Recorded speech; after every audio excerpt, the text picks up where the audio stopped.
Hello, everyone. How is everyone? I see there's 5 people in the chat. Let me know if you can hear me, please, or if there's any echo or whatever on the connection, so that I can fix it early on. Hope everyone had a good weekend. It's been good weather for once in the UK.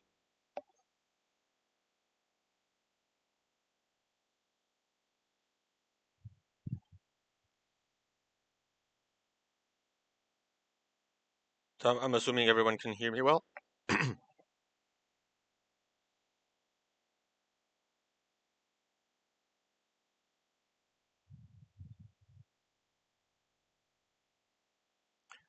It's fine. Awesome. Thank you, Boulevard of Dreams. Okay, so as people start, populating the chat, and we start getting viewers, let me start with some good news. I have really good news. We made it to affiliate status, so I am officially now a Twitch affiliate, which means that if you want to, you can now subscribe to the channel. That would be great. It would help me out because it means that then I can get subscriptions to the channel, which would make the channel grow and become more visible. Also, I am working on getting emotes for the community. So if you have any ideas about emotes that you would like to have, in any tier, of course, let me know, and I will get to work on them so that we can have something fun to have in the chat. You can also now use bits, and I don't know what else. Like I said, my technological level here is low. uh, but I am I'm quite happy. I think it's a good sign that the community is growing, that people are interested. um, Professor Trajes says, "Hola Alonso, greetings from Colombia. Congrats for the LSE position. Thank you so much. That's very nice of you. Yeah, I am now going from King's College to LSE, so that is always exciting times. Um, Thank you so much, and so nice to have a Colombian here in the community. I was watching Professor Traques. I was watching you play. I think it was what was it? Elden Ring, I think. It was fun. So nice to see that more academics are on Twitter, on Twitch. Um, so yeah, but like I was saying, like now we have more toys to play with. So eventually I'm working on the emotes. They'll come along at some point soon. So that you guys can do that in the chat room. And again, if you can and want to, it would be great if you subscribe to the channel. I think that's the only housekeeping I have for today. Um, so I will just get right into the topic. Um, Today I wanted to discuss something not necessarily related to Israel Palestine, which has been the thing that we've been discussing most, but at the same time it can relate to it. So if you have questions that relate to how to achieve, you know, national, or in Israel Palestine case, binational um reconciliation, shoot, that's all fine. Dpen 2000, stream to YouTube at the same time, please. I don't know if I can, both on a technical and on a am I allowed way. I am uploading these Sunday Q&As to YouTube. I have a channel there. You can click on it on my profile if you want to see the past ones. Um, so for now I'm gonna be concentrating on Twitch. It's also the place where I have access to the affiliate status. So for now it's gonna be here. But I mean I'm not discarding, let's say, outsourcing to YouTube if I figure that out. Um, you can if you have not signed the contract with Twitch, but you need to use a special tool for that. Yeah, I mean I did, as there's the affiliate agreement thing. Um, so yeah, for now, thanks for that. So for now, I'm gonna be uploading these long Q&As and the gameplays with we're playing The Last of Us on Wednesdays. I'm gonna upload those on YouTube so you can watch them, not synchronously, but yeah. Restream.io is the way to do both. Okay, well, I'm slow with this, so bear with me. For now, I think I can only do it on Twitch, but let's see where we end up with this. I do have two videos already uploaded to YouTube, and I think I'm uploading two more today. The one on self-defense and the one on the first playthrough of The Last of Us. Again, if you're interested in playing video games, Wednesdays we're doing that. Last time it was really fun. But okay. Thanks for the suggestions, guys. I really welcome those. Um, should we just get going with the issue that we want to talk about today? Like I was saying in the beginning, if you have any questions that aren't exactly related to the theme, that's fine. I don't want this to be like circumscribed to just one single topic. This is just basically me saying this is the theme I want to discuss. But if you want to sidetrack, that's fine. Um, let's create a space where we can just talk about international law among people that are interested in it, right? Um, so I think the reason why this topic is interesting to me is because I mean, as you know, I'm a migrant in the United Kingdom. I'm Peruvian and I'm living in the UK. And so it was uh, not nice when a few days ago there were huge anti-immigration riots in the country where people with racist views and xenophobic views went on a rampage through the streets of many UK cities, although mostly England, but many UK cities, um, basically trying to uh, scare or worse, be violent to um, immigrants, people of color, minorities. People were beat up in the streets. A hotel where um, asylum seekers were held was burned down. Um, there were large anti-racist demonstrations as well in protests. Um, oh, thanks, Professor Trakas, for subscribing. This is huge. I'm so happy. Thank you so much. You're my first subscriber. That's amazing. Um, so, um, well, again, there was this very. Oh my God, Deepen 2000. Thank you so much for subscribing as well. This is amazing. I was not expecting two subscriptions this fast. I really appreciate it.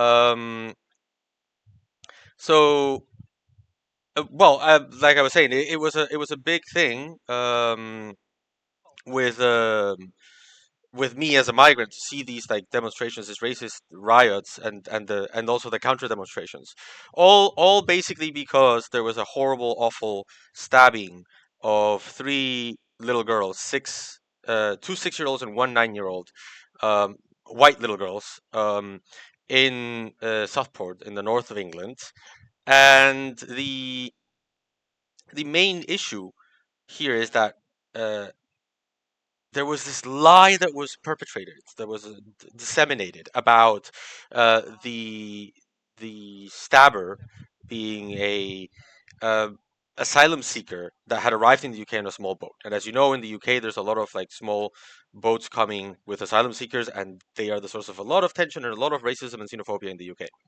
And so when people started saying, "Oh, this was like an asylum seeker," these like racist rages started to accumulate and eventually developed into riots. And of course, it doesn't matter who the attacker was. Nothing can justify these like riots, these racist riots.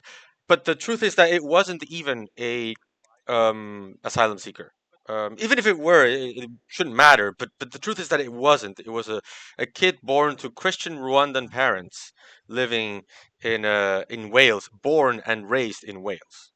So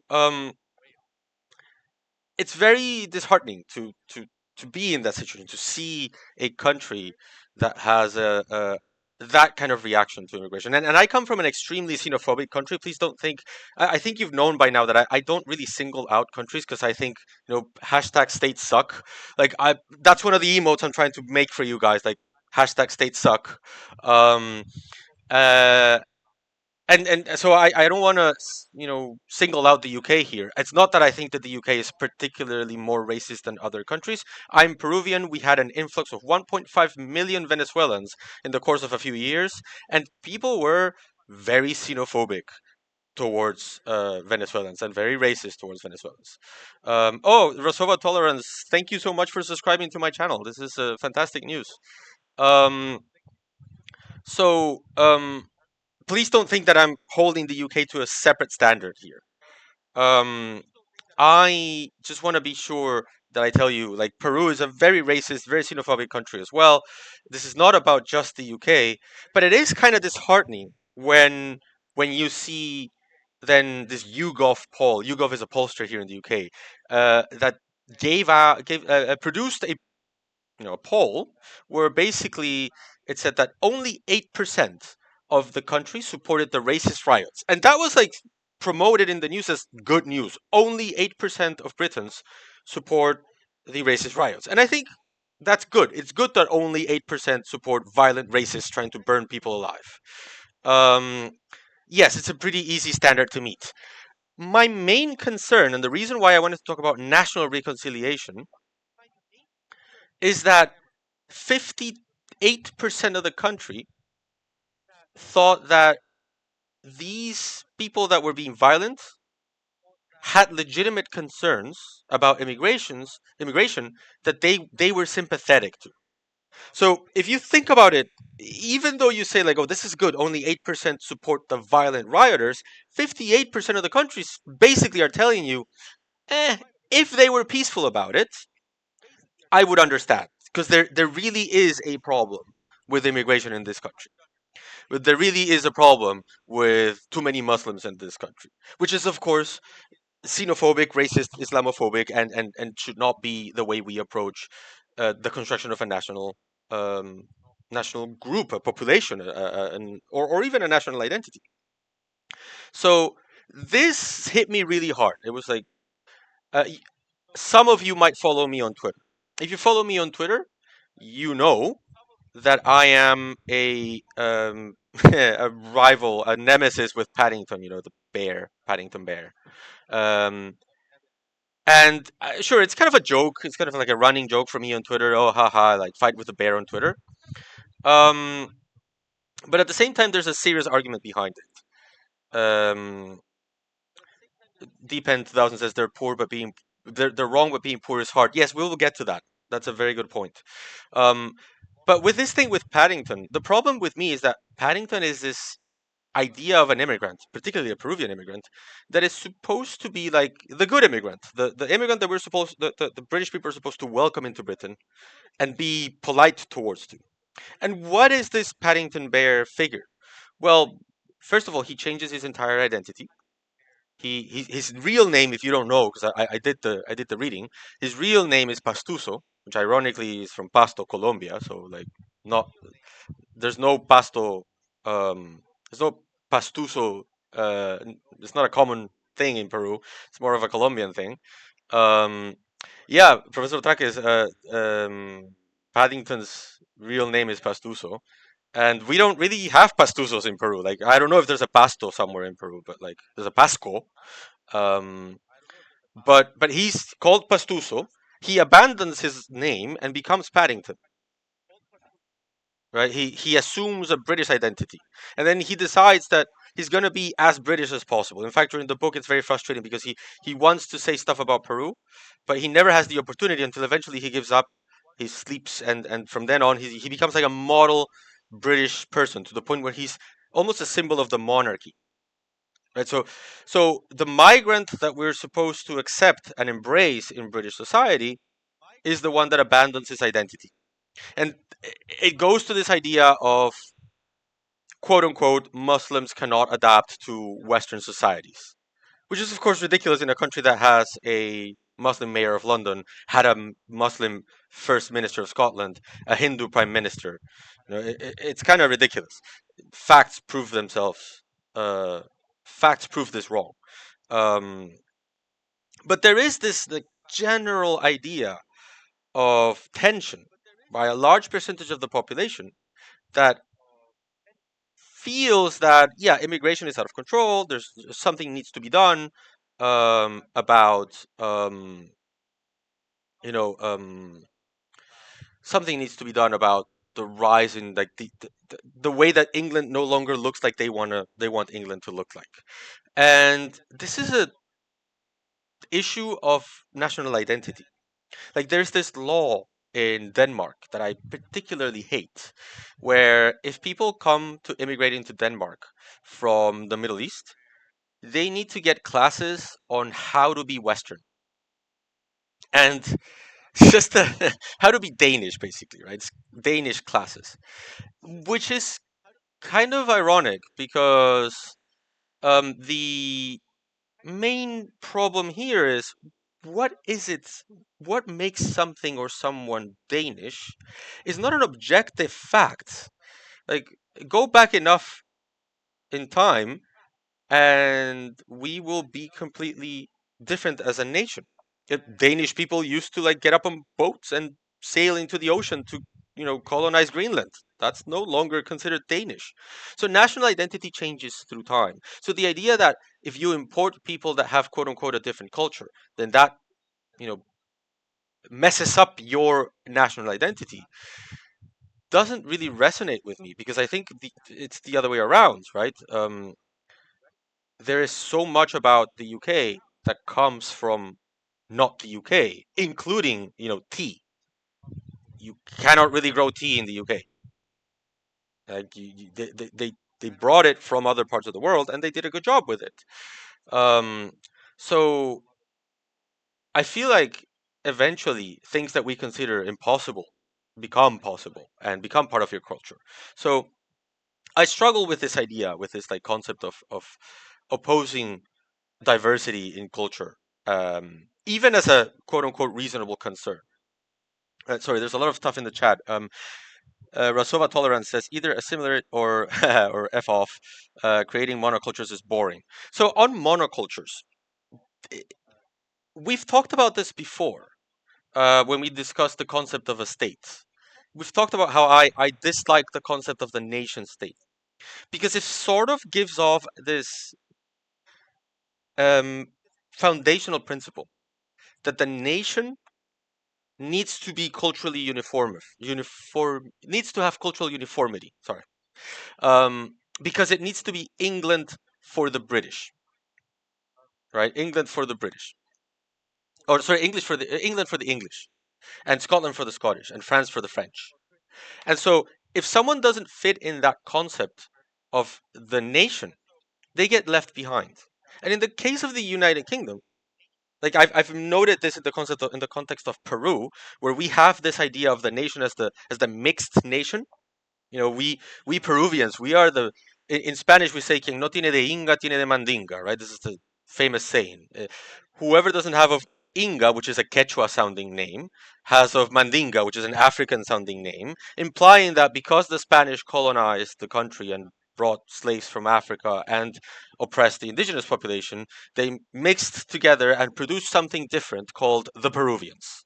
No longer purely European, no longer purely indigenous. And whoever doesn't fit with that definition of the mestizo nation is excluded. So indigenous people are excluded primarily, but also like other minorities. There's a big argument for saying that Venezuelans are now being excluded on this. They're being excluded from the Peruvian nation, even though they've been in Peru for years now. And arepas, a very Venezuelan dish. Sorry, Professor Traques, I know there's a controversy with whether arepas are Colombian or Venezuelan, but for the purpose of Peru, a very Venezuelan dish is now being incorporated into Peruvian cuisine. So this idea of the monoculture excludes people. It excludes Venezuelans, it excludes indigenous people, and it shouldn't. And in the case of the United Kingdom, there's an idea that England is this like Anglo-Saxon kingdom. Um, and anything that challenges that is dangerous and should be resisted. And it's like this, like someone said in the comments, is a great replacement theory, which is the idea that like there's a conspiracy to replace white people in Europe and replace them with non-whites, which is ridiculous in a country that is 84% white right now. White and majority of those white people are white British, right? Um, but be it as it may, we do have a country in the UK where there is a um, there's a group of people that are taking to violence because they are so frustrated with what they see as this replacement of their own Anglo-Saxon culture. And then there's 58% of the country that says, well, they're wrong to be violent, but they're not wrong. There's some legitimacy to the idea that immigration is out of control. And I think to a degree, there's something here that relates to a British need for order. Um, when you read polling, most people complain that asylum seekers are jumping a queue, like as if there were a queue of legal immigrants going one by one, saying, "I want to immigrate into the UK." And um, when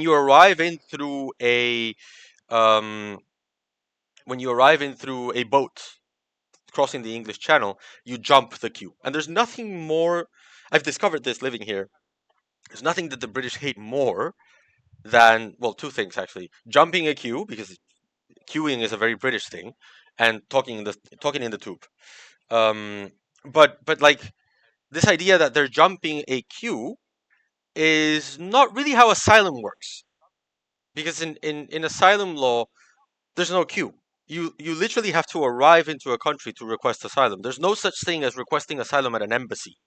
This is something that people don't really understand about the asylum system. It is designed to keep people away from the country. If you could request asylum in embassies, it would be like super useful. But states don't want that to reduce the number of asylum requesters. So when they actually do get to the country, they are immigrating legally into the country. An asylum seeker is not illegally in the country until you tell them, your asylum request was denied, you need to go back to your country, and they stay. That would be an undocumented immigration. Because like I don't really like calling people illegal. Um, but but the very act of arriving in the UK is not jumping a queue.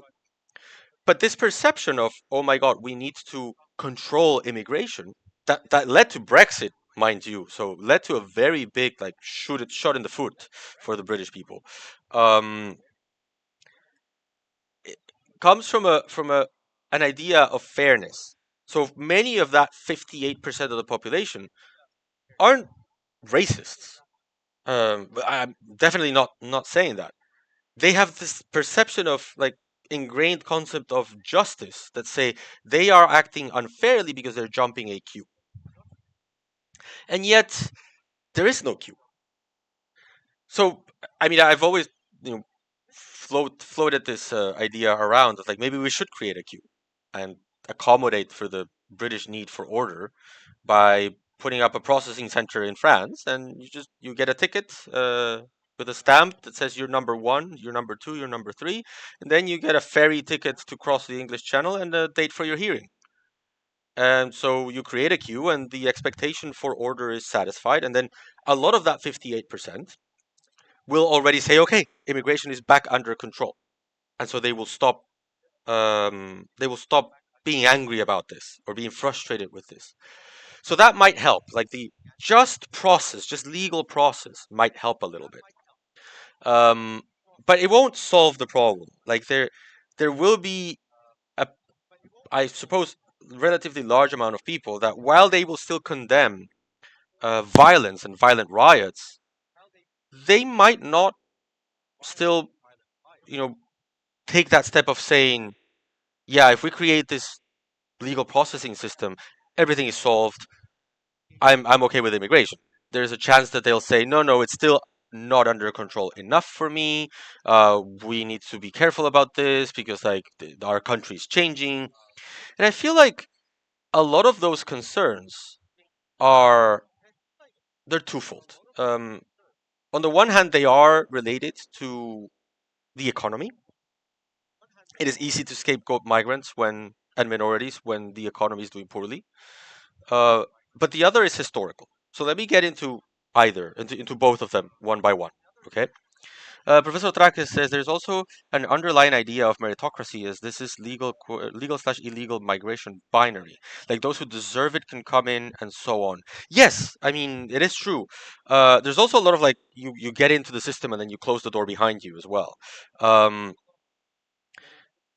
there is an expectation of order here in this binary of legal and illegal migration.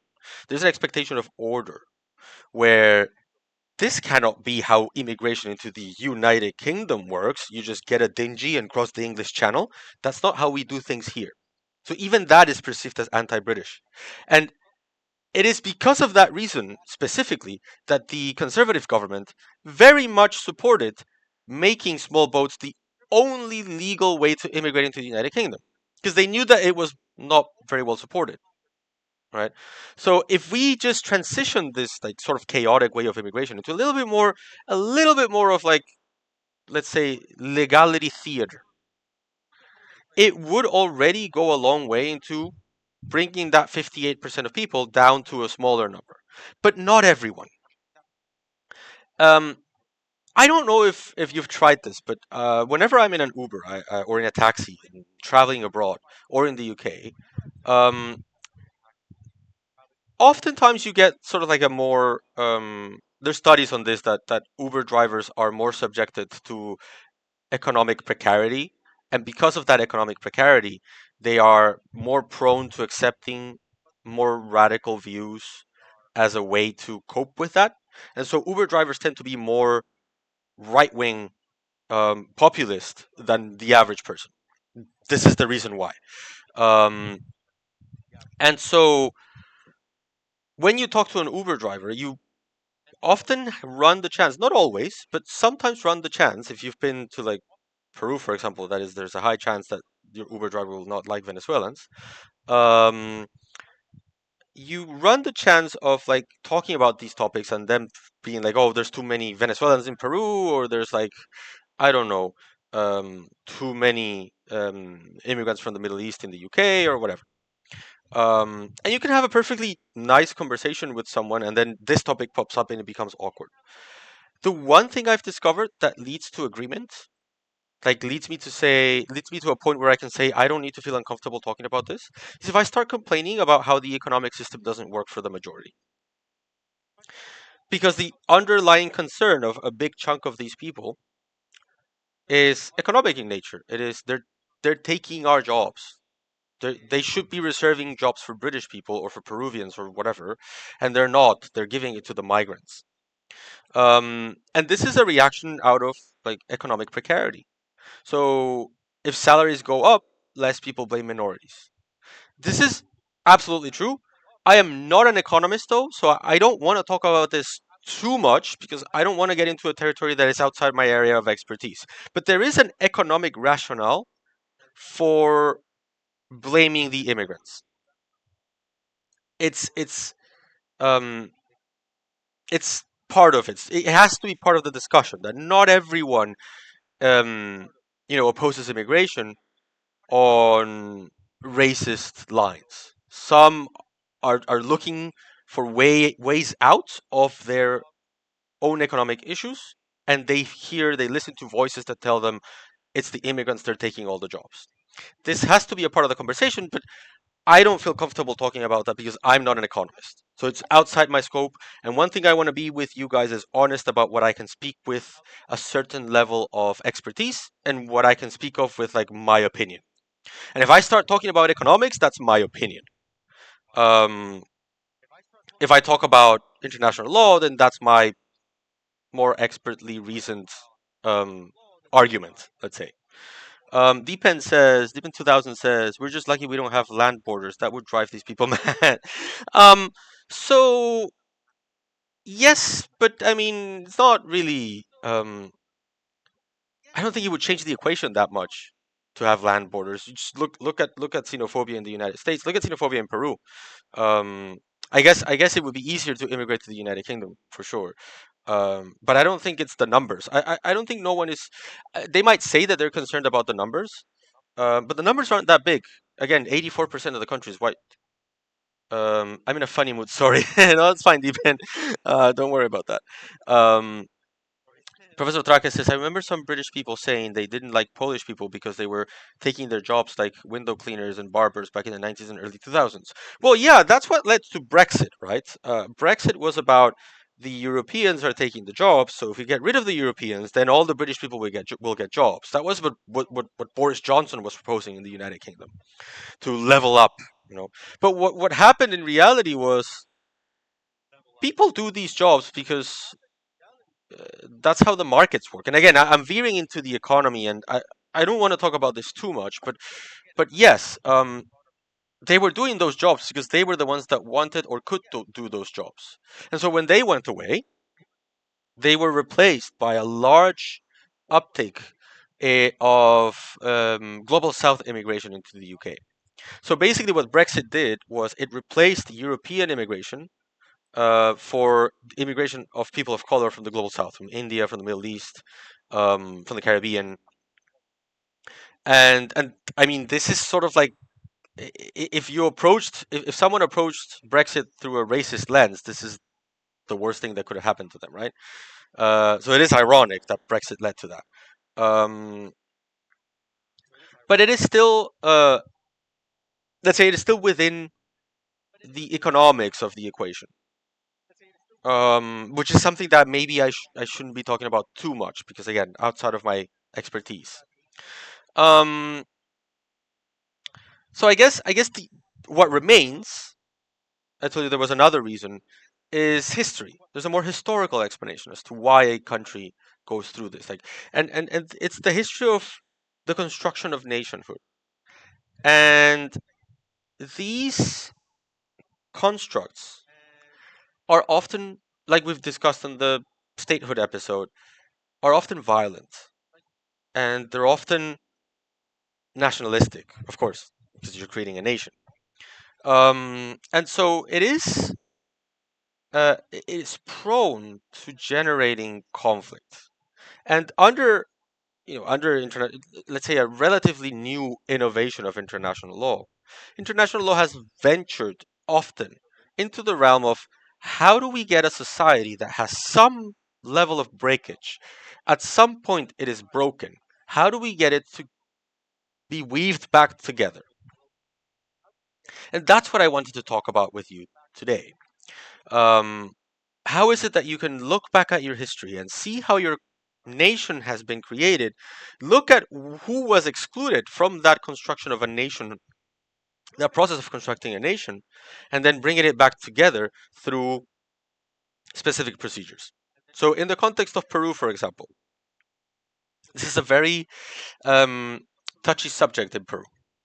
So, Peru basically is premised in oh, hi, Caroline Coelho R. Thanks for following. Um, so in Peru, we have this. Let me put it this way: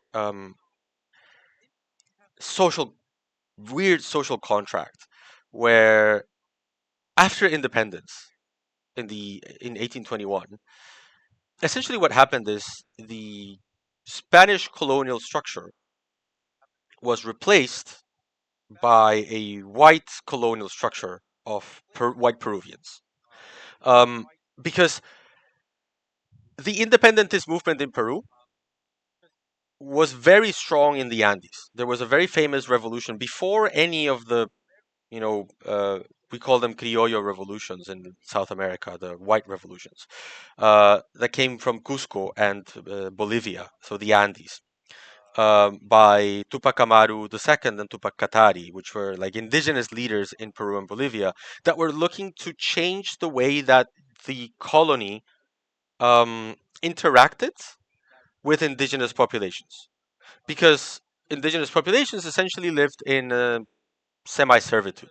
They had a cacique, a leader, an indigenous leader that was the point of contact for the colony, and then the corregidor, the colonial, you know, let's say uh, mayor, I guess, of the indigenous community, would order the cacique, the indigenous leader, to force indigenous people to work in the mines of Spain in Peru. So it was forced labor to sustain the colonial Spanish Empire. And so it is this deprivation, this system, that led to the uprising of indigenous people in Peru. Um, and when the criollos. The criollo is a term we use for white Peruvians, essentially, descendants of Spanish people that were born in Peru. When they saw this like mass of angry indigenous people marching, descending on the cities from the mountains, they freaked out. And this is similar to the concept in the United States. If you're familiar with the concept of white fright, the idea that slavers were very scared of a slave revolt, something similar happened in Peru. They freaked out. And so when the merchant towns in Venezuela and Argentina started to declare independence, um, because they saw a mercantile opportunity in independence, being free from the monopoly of Spain, they came to Peru and said, so how about you declare your independence as well? You know, you're the seat of the Spanish Empire in the colonies, so we sort of need you to be independent. There's no scenario where we, Argentina and Venezuela, stay independent, but Peru stays a colony. So get on to it. And the Peruvian elites were like, we can't, because if we declare independence, that means that we lose the protection of the Spanish Empire fighting against these indigenous people that might revolt. So Peru did not become independent in 1810 like Argentina, or in 1808 like Venezuela. Uh, our independentist process had to wait until Argentinian and Venezuelan armies invaded Peru and declared us independent. So it was a independence was granted to us. We didn't really get it. And I promise there's a point in this like very big detour of Peruvian history. Um, and so when we received our independence from white Venezuelans and white Argentinians, the structures of power, those structures that kept indigenous people subjugated to white people, never changed. Right? So they remained in control. So the dream of Tupac Amaru and Tupac Katari never came to fruition. So Peru became independent mostly for white people. Indigenous people remained in a state of like feudal servitude until 1969, just so you get an idea. Until 1969 in Peru, if you bought plots of land in the Amazon, they came with people. Um, and so this original social contract in Peru never satisfied the desire by indigenous people to get more freedom and get more freedoms in as citizens, as equal citizens of the Peruvian Republic. And so we've had several attempts at let's say fixing this. Sometimes through indigenous revolts, indigenous violent indigenous demonstrations, um, sometimes through intelligentsia, criollos, white guys who just went to the mountains and said we're gonna fix the world, and then they were massacred by the army. And then came the late 1970s, where a group of Peruvian Maoists essentially like devised this new version of Maoism that they called Pensamiento Gonzalo, so like Gonzalo thought. Um, and essentially, they concluded that the only way to quote unquote fix Peru was to launch a full blown attack on the institutions of democracy, um, and essentially force people to live in a self sustaining economic situation. So imagine, Pol Pot or something like that, where you de um, you erase the bonds of community in the Andes, and you produce like these self-sustaining, survival living, um, non-capitalist little entities called they would call them committees, that were of course contrary to like hundreds of years of indigenous culture. Um, and so they launched a war very much against both the republic, the democratic institutions. At the time, Peru was a democracy, and as of 1980, Peru was a democracy, flawed by all means, but had elections, and they launched this attack on Peruvian institutions, but at the same time on Peruvian indigeneity.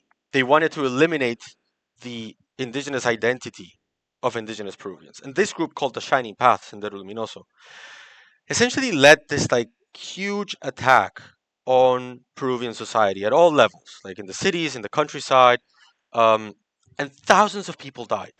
The estimate is 69,000 people died as a result of this attack. Um, most of them being indigenous people from the Andes who were massacred by the Shining Path as they tried to turn them from indigenous people into these like committees that were contrary to their own customs and traditions. Um, so let's just put it in very harsh terms. Like they fixed nothing. The original problem of um, of the Peruvian social contract was never going to be fixed through a mass campaign of crimes against humanity. Um, so this generated an armed conflict in Peru, where the army declared, you know, entered the Andes and tried to destroy the Shining Path. And in the process of trying to destroy the Shining Path, since they didn't know where the Shining Path was operating, because they didn't have like a uniform or anything, they ended up also attacking the indigenous populations of Peru. So the Shining Path would go into a town, um, and they would kill the leaders of the community, and then they would install their committee.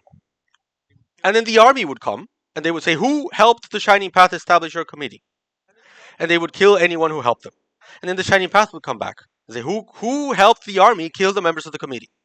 And so indigenous people and people of like indigenous descent in Peru were trapped in this like horrible situation between a group that was very much in favor of conducting a terrorist campaign against them, and an army that was seemed unwilling to treat this in any way other than through mass violence and repression, without any concern for the human rights of the population that they were supposedly wanting to um, protect.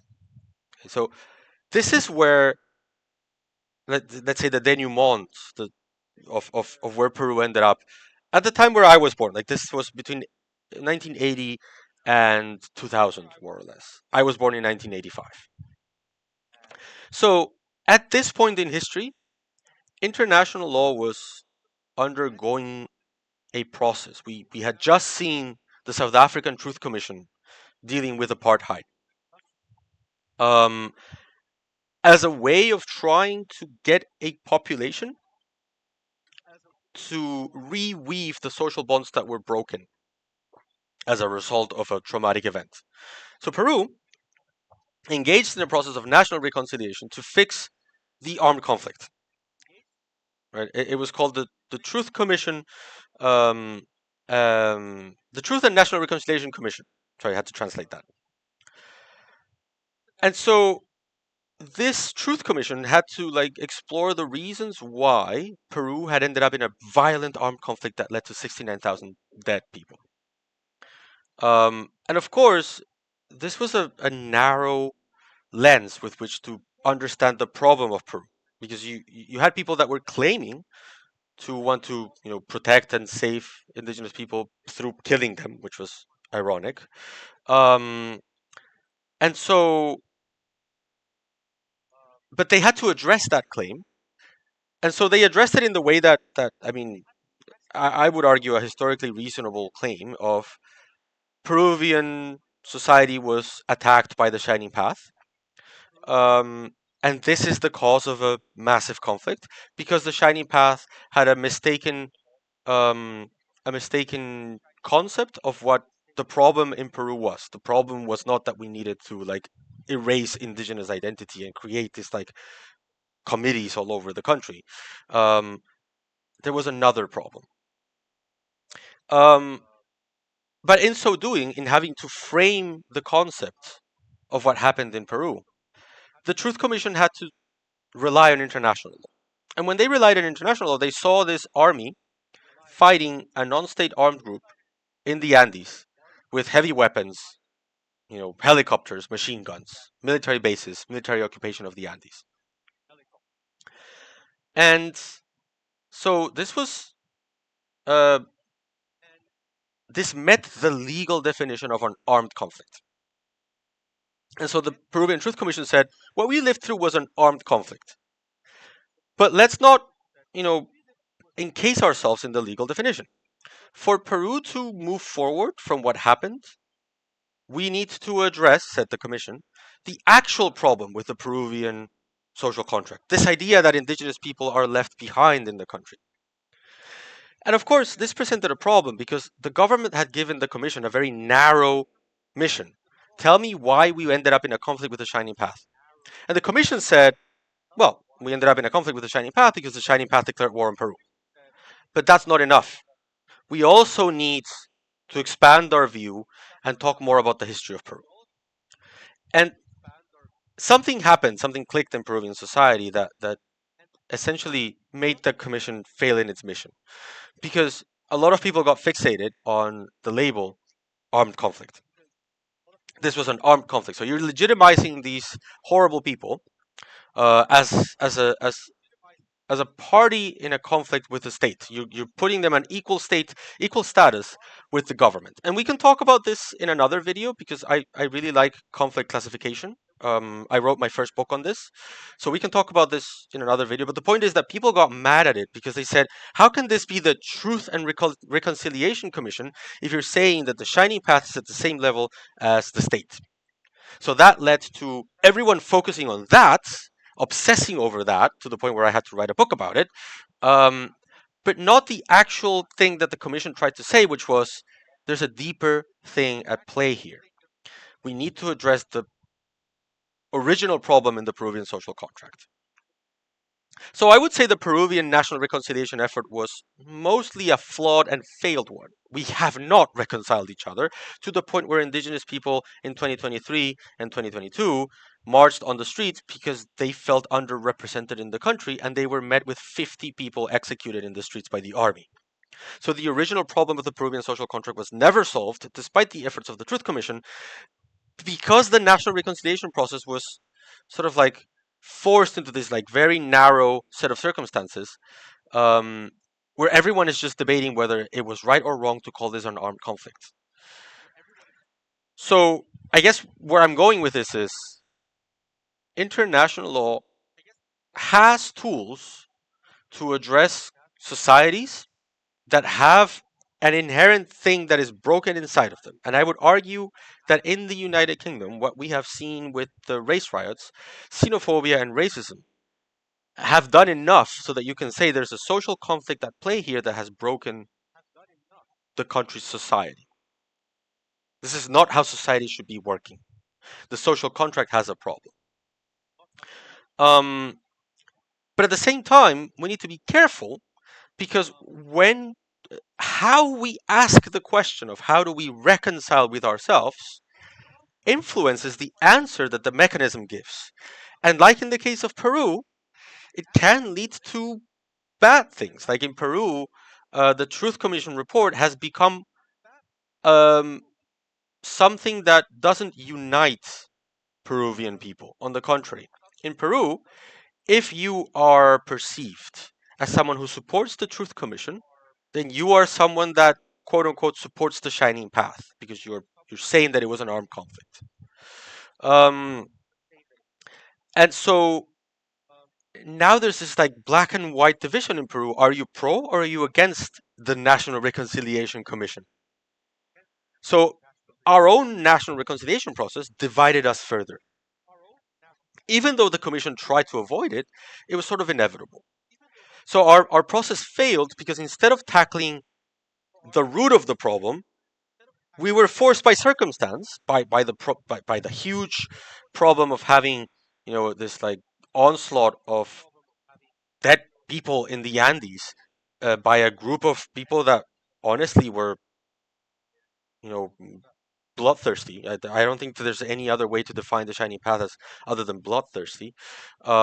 We had to tackle that immediately, and because we did that, we didn't tackle the broader problem as to why the society was broken.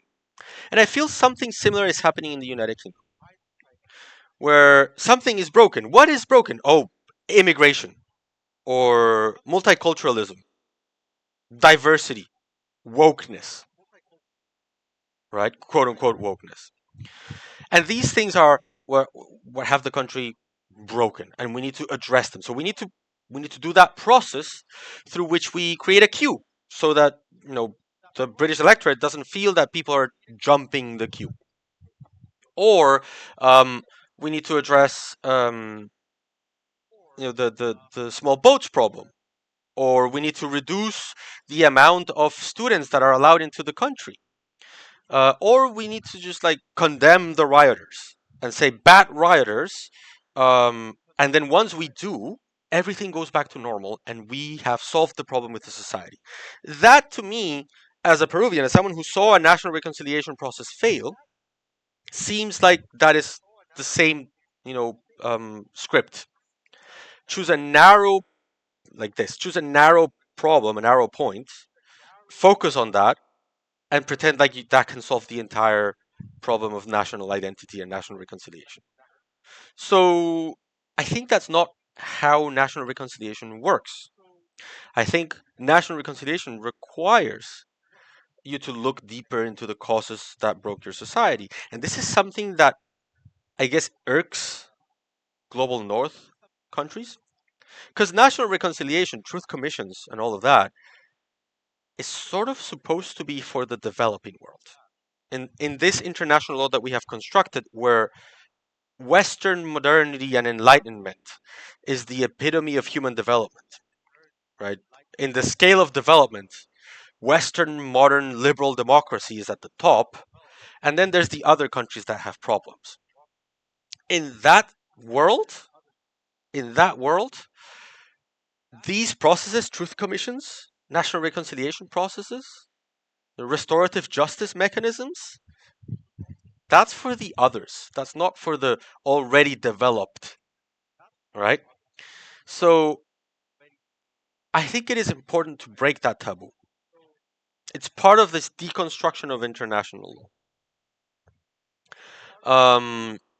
And accept that Western, modern, um, liberal democracies need these processes just as much as they tell the rest of the world that they need it. Like, European countries were huge supporters of the Peruvian national reconciliation movement. Professor Traca says the UK increasing tuition fees for international students and cutting funding for social science to decrease immigration. Me trying to get into a PhD in IR crisis Spanish. Uh, um, hey, send me an email, Professor Traques, because we can chat about that as a Latin American who did a PhD in the UK, in international law. But yeah, so yeah, let's talk about that.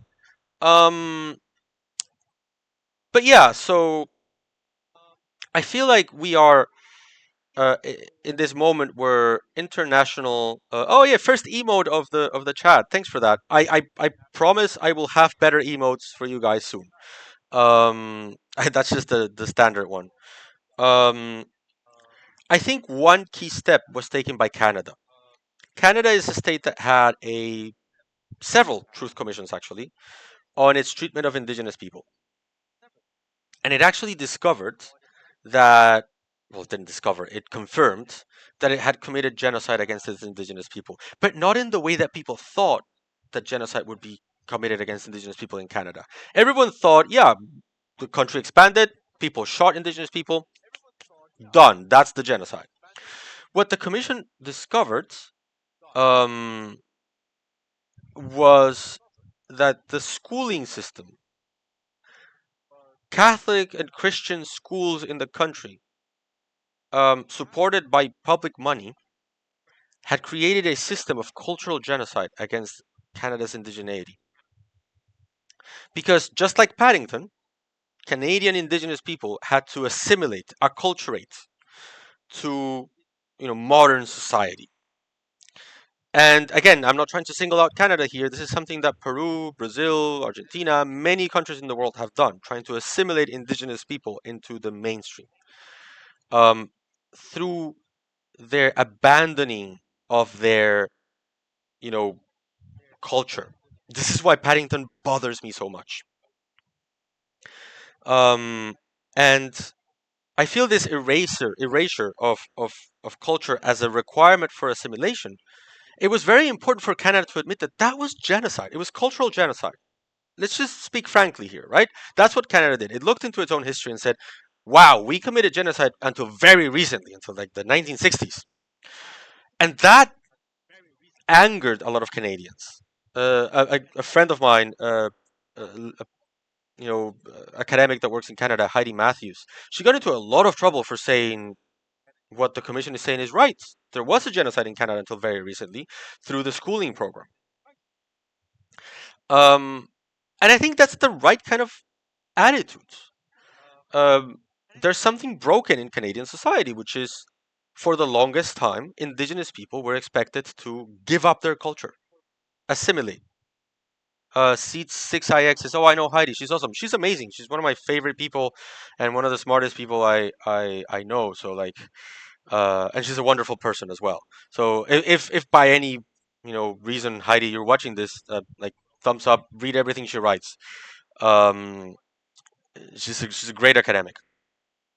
Um, so, but I think that was such a trailblazing moment for a country like Canada in the global north that accepted that there was something broken about it. And it had to go deep into the reasons to start fixing it, to start acknowledging what was wrong, and I guess make amends, right? You end up needing to make amends. And we can discuss what making amends looks like, how punitive we should be when it comes to making amends, and how restorative we should be when making amends. It's great that we have a Colombian here, because the Colombian example is a very interesting one. Um, but it is a very important step for a global North state to do something like this, and this is what I think the UK should do as well. I think the United Kingdom is in a position where it needs to start to look at its own history. Where does this idea that Britishness is incompatible with um, anything that isn't Anglo-Saxon come from? Why can't you have a Welsh, Scottish, Northern Irish, English Muslim that are themselves English, Welsh, Scottish, or Northern Irish? Where does this come from? Um, and in the same way as I'm, like, me as a Peruvian would say, there's 1.5 million Venezuelans in my country.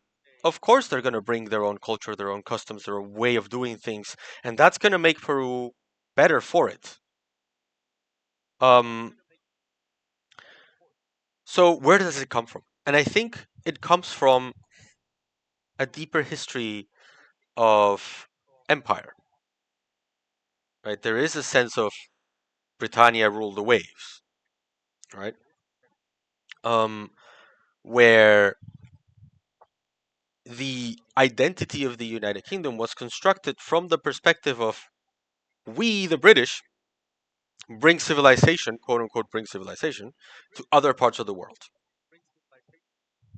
You know, um, so other people coming into our lands don't bring civilization. There's a very good book called Orientalism by a Palestinian author called Edward Said. If you haven't read it, give it a read. It talks about how Western the Western mind otherizes, orientalizes the Middle East. Um, I'm gonna see if I can find it and send it to you. Let me see.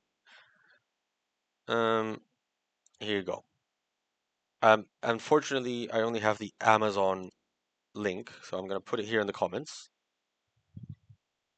Um, Edward Said, the way he reads Foucault is so good. Yeah, he's an amazing. Well, he was an amazing scholar.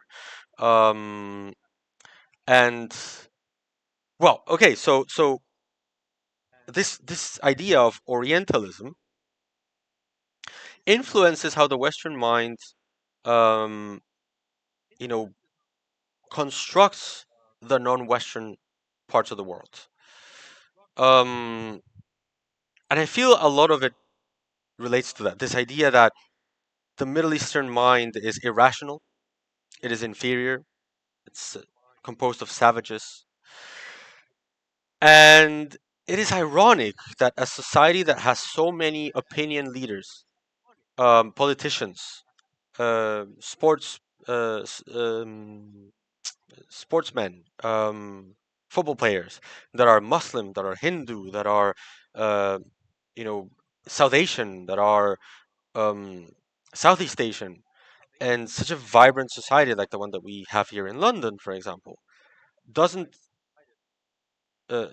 isn't able to see through that, see past that racist trope of the Orientalist trope that puts the Western model of doing things at the top.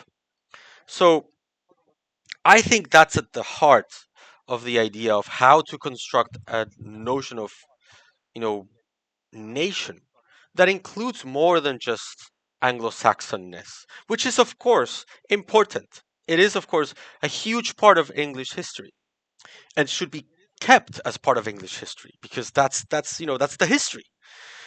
But the history of what a nation is changes through time. Um, and it should be seen as incorporating other people as being good. Like people talk about a lot about how Argentinians look like Italians, because they talk and act like Italians a lot. There was a time where that wasn't the case, and there was a lot of violence that came with that, like process to turn Argentinians into Italians.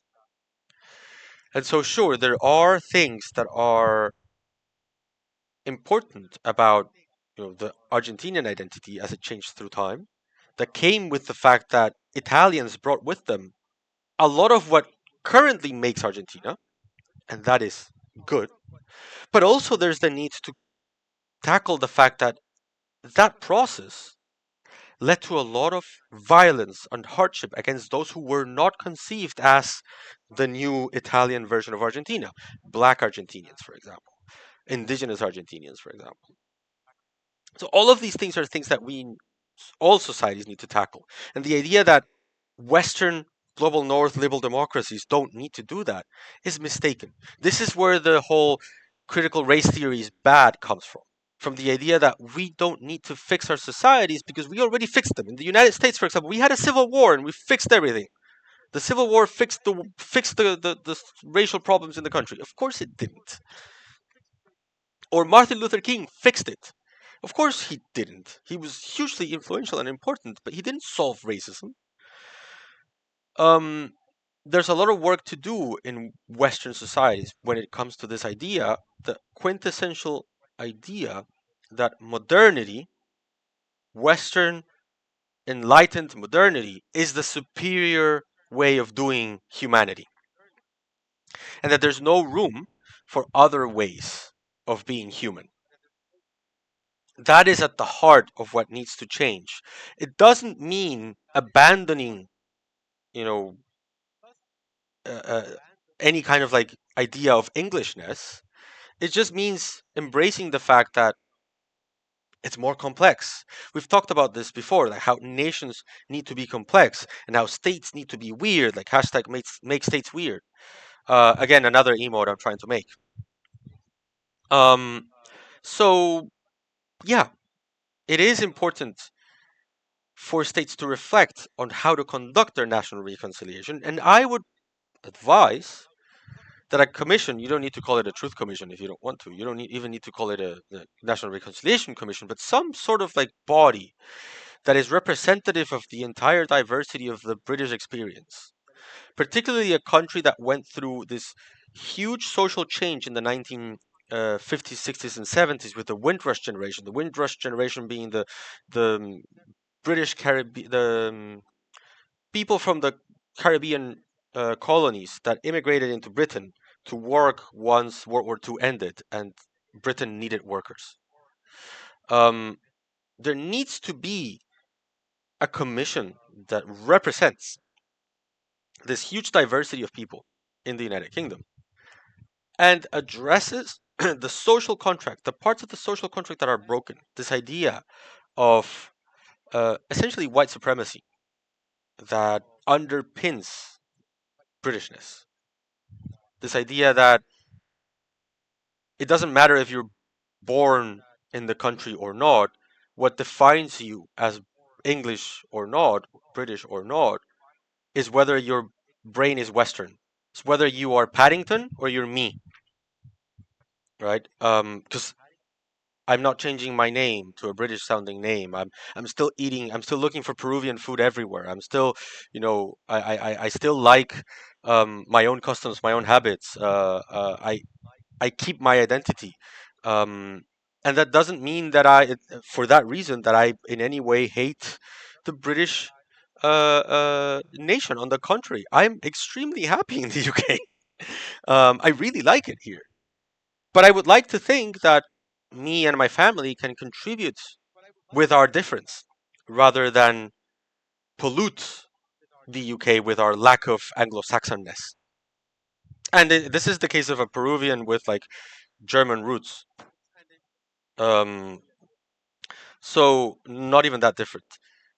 Um, so yeah, I would hope that this concept of nationhood could be reevaluated through some sort of commission. And here comes the big issue, right? Because what does this commission do? This is another topic that international law is very big on. The South African Commission, for example, very famously did not prosecute anyone. The South African Commission said if you come forward and you tell your truth, you will get an amnesty in return.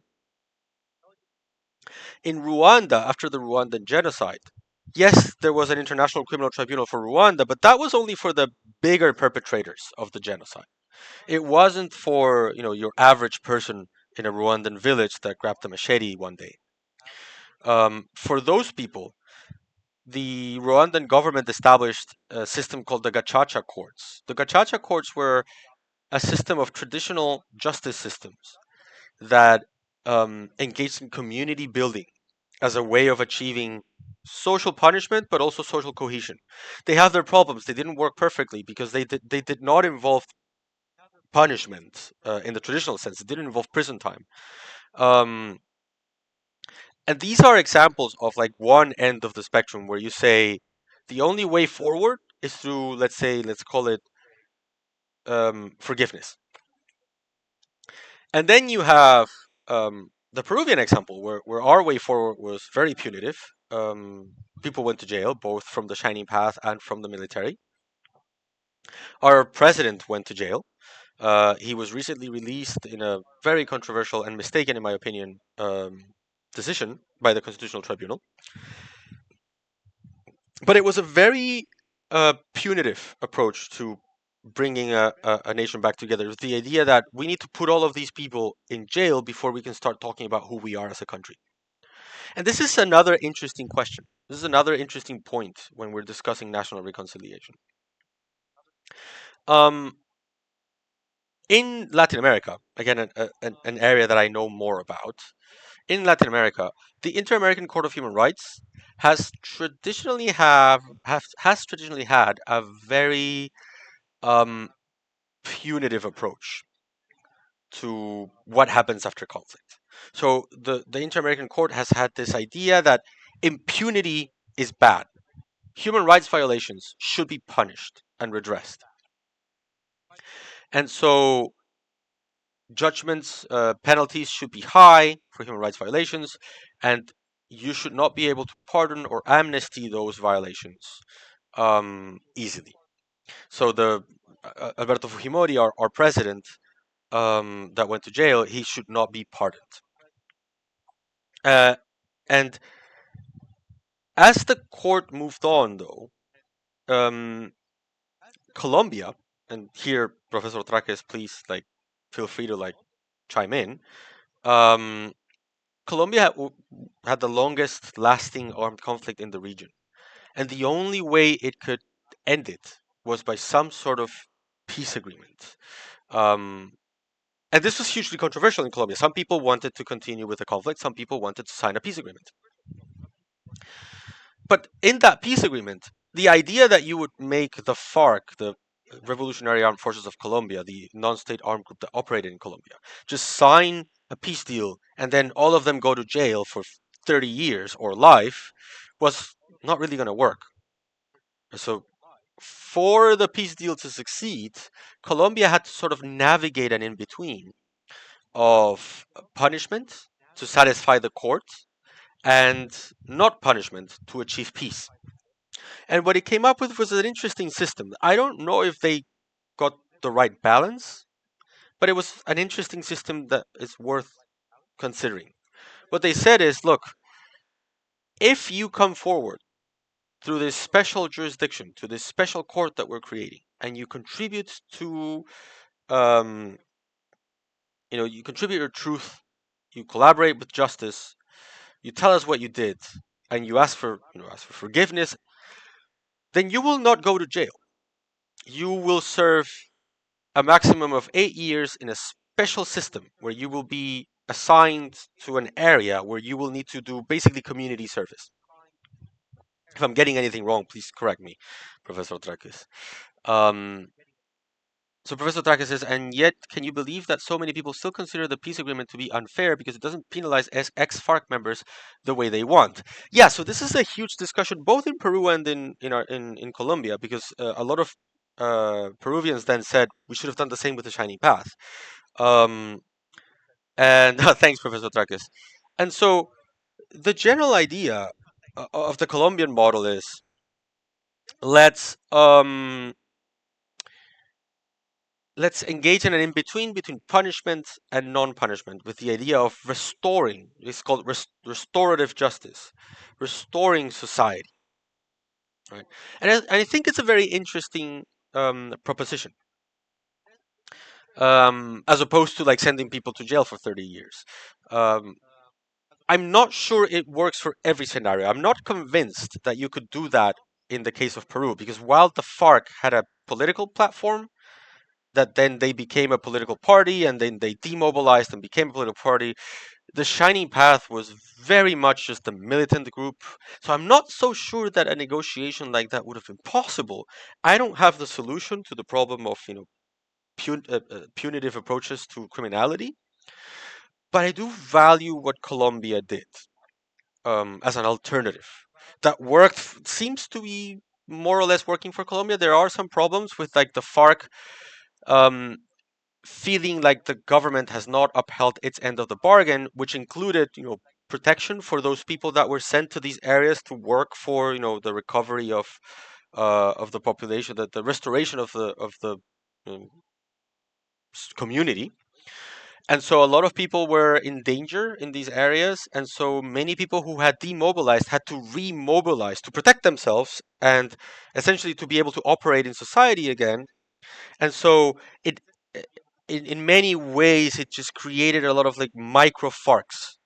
They call them disidencias, the dissidencies of the FARC, where they had to like retake up arms. And so now Colombia, instead of one huge conflict, it has a very big peace process that is like great that they have it, but at the same time they're still having to deal with a lot of like micro groups that are doing all sorts of criminality here and there. So again, not a perfect national reconciliation process, but an interesting one in the sense that it is creating a non-punitive approach to criminality. Professor Traque says, I mean, the previous president rose to power with a campaign that chanted "paz sí, pero no así," meaning like yes to peace, but not like this. Oh, I even made it rhyme. Um, so yeah, national reconciliation is never easy. There's always two sides to every coin. There's always people that are more punitive or less punitive than others. And like I said, solutions that work for Colombia might not work for Peru, or that work for Peru might not work for South Africa or for Rwanda. So every country needs to come up with their own view of national reconciliation. It's not my place to tell, the British people how they should conduct a national reconciliation. What I can say from a technical point of view, from the perspective of someone that studies international law for a living, is that I think it is wrong for global North states to not even consider national reconciliation commissions as a solution to the societal conflicts when they have such long histories of constructing concepts of nation that are premised on a very culturally homogenous society, the Anglo-Saxon, um, while at the same time having these huge world-spanning empires that brought Britishness to a lot of people all over the world very violently. And then these people came back to the metropole after colonial times to work to make, make the metropole work after World War II. So I mean, it's so basic in the UK when you think that the descendants of the Windrush generation, this group of people from the Caribbean that came to the UK to work after World War II and rebuild the UK, many of them were deported back to the Caribbean decades after because the government didn't keep enough records of their visas. It's that basic. That's a broken social contract. It's not okay. And so global north countries need to consider these mechanisms that have worked with varying degrees of success in the global south. But I would say even when national reconciliation processes are flawed, sometimes even failed, I would much rather have a Peru that has a Truth Commission report and has had prosecution for human rights violators than a Peru that just pretended that nothing happened. Like Obama said after Bush, Obama said, "Let's not look back. Let's look forward." I think that's a terrible mistake. It just continues the oppression forward, right? So it is a big issue to consider that global North states need to set up these national reconciliation processes for the very reason that they were born out of colonialism. Like Europe was born out of the idea that because they reached the shores of other parts of the world before other people, that gave them this superiority. That made them, it was their own way of doing things that made European modernity superior, that made white Europeans more advanced than other communities that essentially didn't go to other countries and colonize and had the technology to colonize other regions. Right? This inherent idea of there is such a thing as a European British concept, and this applies to all European countries, but this idea of what it is to be Danish or what it is to be British, and it is incompatible with anything that comes from other parts of the world. Other parts of the world need to become British to civilize, become Paddington, if you will. That's the problem at the heart of the social contract here, because a lot of what makes Great Britain great is its diversity. It's the Windrush generation. It's the multiculturalism that exists in all over the country. To be honest, it's the fact that it is a country made out of four countries. Scottish people are not English people, and English people are not Welsh, and Welsh are not Northern Irish. So it's a country born out of diversity. So I find it amazing that this once you leave the contours of the island, everything else that doesn't fit with that concept, that notion of nation, becomes un-British and needs to be suppressed or fought, or if we have too much of that, then we will have less Britishness. When you have a you know Muslim mayor of London that is super British, Sadiq Khan, like at least to my eyes, as someone who's not you know originally from this country, super British, but a Muslim British. Because the idea of what counts as British cannot be exclusive; it needs to be inclusive, and it is through a process of national reconciliation that British society can achieve something like this, can achieve, um, can fix its broken social contract in ways that just saying, "Oh, only 8% of the population supports the rioters," doesn't. That doesn't fix anything. Um, and so we come to the point of like, how punitive should that be? Arguably, sure, the UK is currently almost like a war with Twitter, right, with Elon Musk and co, because of their role in instigating the riots. I don't want to get into a huge discussion about the contours of freedom of speech and compare them the United States and Europe because they're different standards, or Latin America for that matter. But let's say that there is some level of like legal angle to this for sure. But I think a national reconciliation movement in the United Kingdom should rather not take a heavy punitive approach to the country. It should take a restorative approach.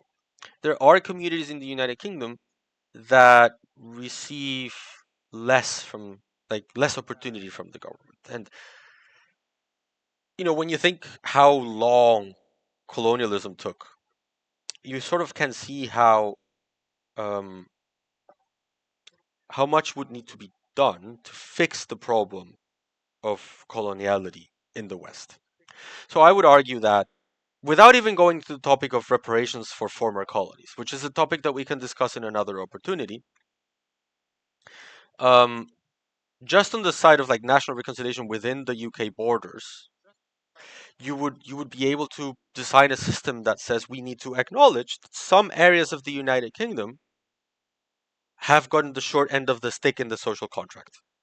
And this has been happening for a long time. Like, I don't want to get into politics, but like, at least since the Thatcherite times, like, not get into politics. I don't want to get into British politics and talking politics, but I don't want to get into like who was good or bad prime minister. But like, ever since Thatcher's um, years, there's been a consistent um, defunding of social services that help people in economically deprived circumstances. And that's something that needs to change. And this is something that can be shed light at with national reconciliation movements, with national reconciliation commissions, truth commissions, restorative justice mechanisms, all of that kind of stuff. you know. And so, ideally, this is something that can enter discourse in the UK, because right now it isn't. Right now, no one is talking about this from the perspective of national reconciliation. Everyone is talking about this from the perspective of, oh, thanks for subscribing, Jens. I appreciate that. Um, no one is approaching this from the perspective of, um, you know, the UK has a problem at the heart of its concept of nation, that leads a relatively big part of its, um, you know, population to resort to violence in the face of diversity. And worse, at least 58% of the population seem to think that, well, but they have a point, even if they're carrying that point in a mistaken way. So that is a fracture of the social contract. There's a lot of people living in the United Kingdom that are scared, um, because of what's going on with these racist riots. Um, and that is a broken social contract. And national reconciliation is the way that international law offers states to like try to fix that. It's not perfect. It's a project in motion. No one has the final word. It's not as if it's not an old part of international law. National reconciliation commissions are actually a relatively recent invention, but they have done a lot of good around the world, even if they haven't fixed all the problems. Um, and I think it is important to have them. In fact, I think it is more important even to have more than one. Because one thing that happened in Peru, for example, is the Truth Commission became the Truth Commission, the only Truth Commission. So if you disagree, you're disagreeing with the truth. And I think that weakened the Peruvian Truth Commission. The Peruvian Truth Commission ended up becoming this arrogant document instead of part of a larger, broader conversation. The Peruvian Truth Commission should have been the start of a conversation, not the end of a debate. And so I would argue Peru needs another Truth Commission, now one that tackles racism in Peru as a whole. Um, and so the United Kingdom would need, just like Canada has had at least two or three by now, the United Kingdom would need several truth commissions to start a discussion, to start a conversation about what is not working in the United Kingdom. And this can include, like, the way truth commissions work is they meet with people, they have hearings, massive hearings, and they ask people, what is your story? What is your grievance in this community? So you potentially could have like hearings by experts on, like, a diverse group of experts on reconciliation and restoration and stuff like this, going through town to town in the United Kingdom, listening to stories about everything that is wrong in the country. So far, The only ones that have done something like this are United Nations Special Rapporteurs, which is like this unpaid position that the United Nations creates to study specific problems. So the UN Rapporteur for it was extreme poverty. The UN Rapporteur for extreme poverty came to the United Kingdom and conducted an investigation, talked to people, talked to homeless people in the United Kingdom, and concluded that there was extreme poverty in the UK to the same level as the poorest countries on the globe, and that this was hidden beneath this like aura of, oh, but we are developed, we're done developing, right? So um, I think this massive problem can have different points of focus. It can focus on the Windrush generation. It can focus on, economic disadvantage for average working British people. Just the fact of having that knowledge, that deep dive into a specific problem of society, and setting it up as a national conversation is huge. It would do so much good in this country. But if we, uh, but if British people continue to tackle this as a discussion that distinguishes between those with legitimate concerns and those with illegitimate violent actions, then it's just gonna hide the structural problem underneath the proverbial carpet, and nothing is gonna get fixed. So yeah, I think I hope, not so much think, but I hope that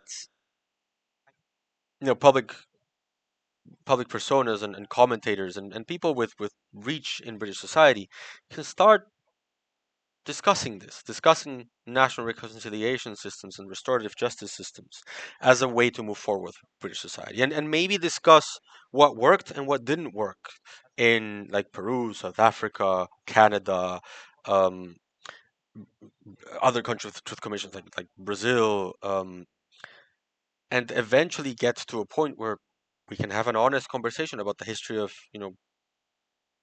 colonialism, slavery, austerity, and just have that information out there for people.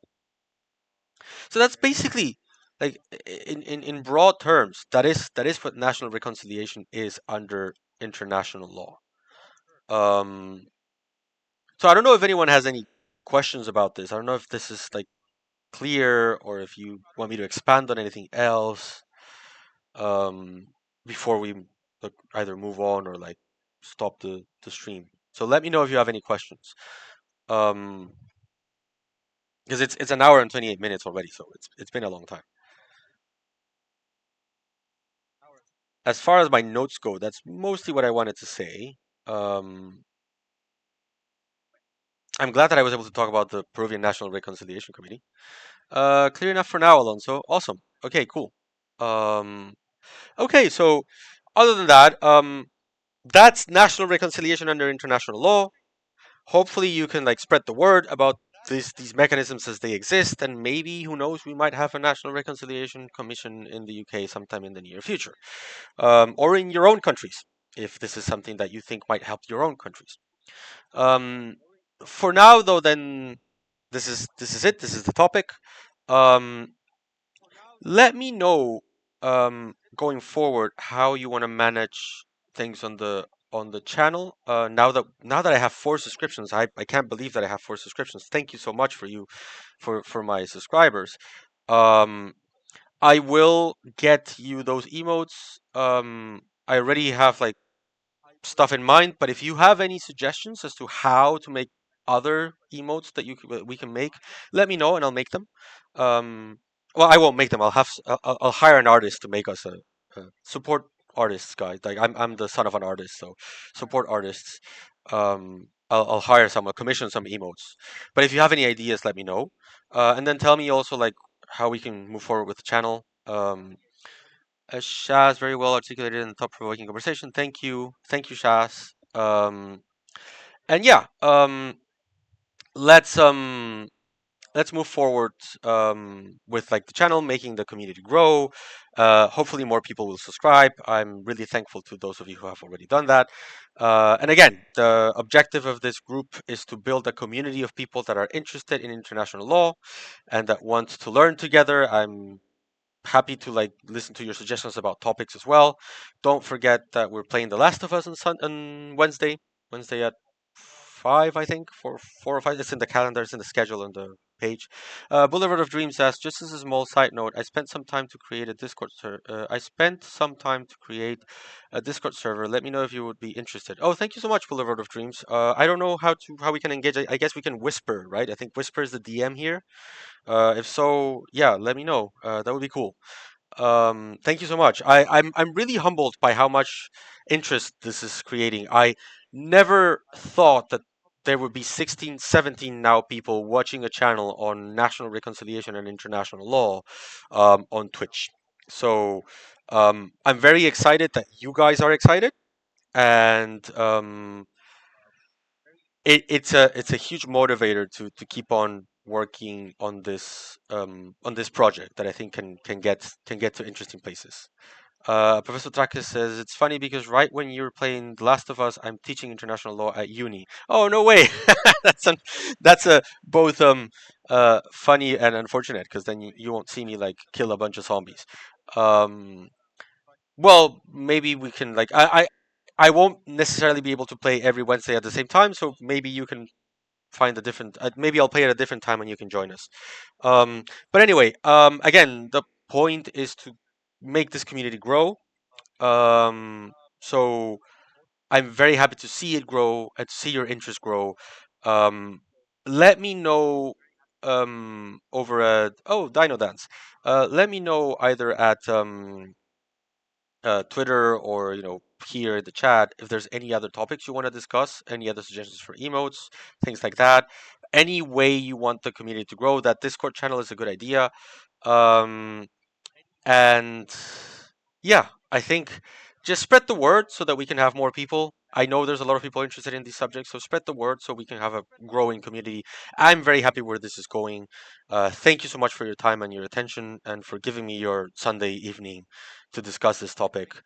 I will end the stream now. And again, thank you so much for subscribing, for following, and I'll see you on Wednesday to kill some zombies. Bye.